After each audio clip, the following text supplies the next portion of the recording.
Bienvenue à la une du quotidien suisse Le Temps. Le parquet espagnol demande un mandat d'arrêt européen contre Puigdemont. Le parquet a demandé jeudi l'émission d'un mandat d'arrêt européen contre le président catalan destitué Carles Puigdemont et 4 de ses ministres, après le refus de comparaître devant une juge d'instruction madrilène, nous fait apprendre le journal. À ce qui paraît, le juge doit encore décider si elle accepte de délivrer ce mandat qui s'adresserait aux autorités belges, puisque les 5 se trouvent, ou tout au moins, se sont rendus en Belgique selon le parquet. Carles Puigdemont, qui a fait surface à Bruxelles lundi, et 4 ministres ne sont pas présentés à la convocation. Le dirigeant indépendantiste dénonce un procès politique et accuse le parquet espagnol de nourrir un désir de vengeance à son endroit, précise le journal. D'ailleurs, il s'est disposé à répondre aux questions de la justice espagnole par la voix de son avocat, mais depuis Bruxelles.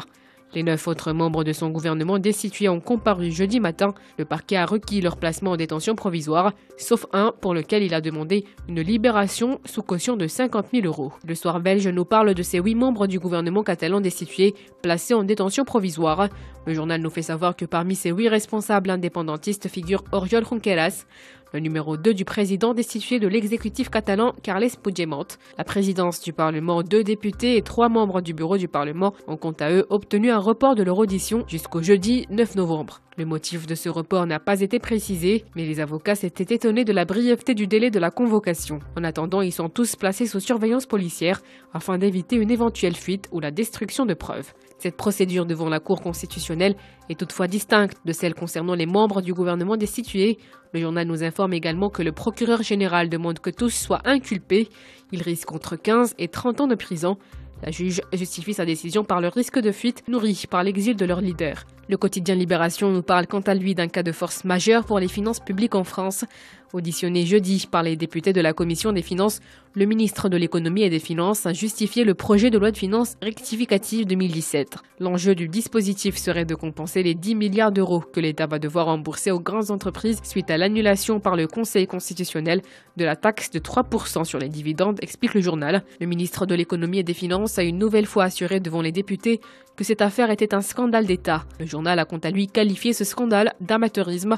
Au total, selon les chiffres présentés par le maire devant la commission des finances de l'Assemblée, 318 entreprises seront concernées. Dans le détail, 223 seront perdantes, même une dizaine d'entre elles très perdantes, alors que 95 seront gagnantes. C'est-à-dire que les sommes touchées avec intérêt au titre du remboursement de la taxe sur les dividendes seront supérieures à ce qu'elles devront payer en plus au titre de leur impôt majoré sur les sociétés. Le gouvernement avait pensé à instaurer un plafonnement pour éviter qu'une entreprise paie plus de 300 millions d'euros supplémentaires, mais le Conseil d'État est passé par là et mis en garde l'exécutif contre un nouveau risque juridique. Le quotidien Le Monde a quant à lui consacré sa une au viol utilisé comme arme de guerre en Libye. Il s'agit d'un récit de la réalisatrice Cécile Allegra qui prépare un documentaire sur la pratique systématique des violences sexuelles depuis le début du conflit libyen en 2011. Le quotidien Le Monde publie les 2 volets de son récit, un récit qui relate l'histoire d'Iman El-Obeidi. Son histoire avait fait le tour du monde et c'était le 26 mars 2011, au début de la révolution libyenne.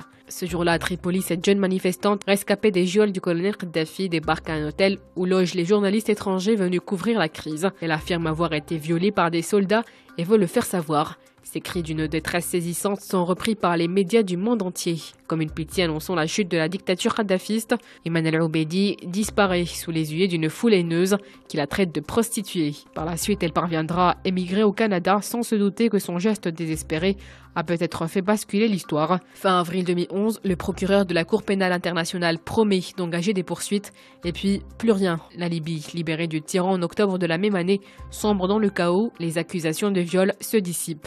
Aujourd'hui, le pays reste une poudrière, plus d'État, 2 gouvernements sans pouvoir réel et partout des centaines de milices prêtes à enlever et torturer. Le journal nous apprend que le documentaire sera diffusé en 2018, mais l'histoire est déjà à découvrir sur les pages du quotidien. Nous finissons avec l'hebdomadaire L'Humanité qui revient cette semaine sur les événements d'octobre 1917.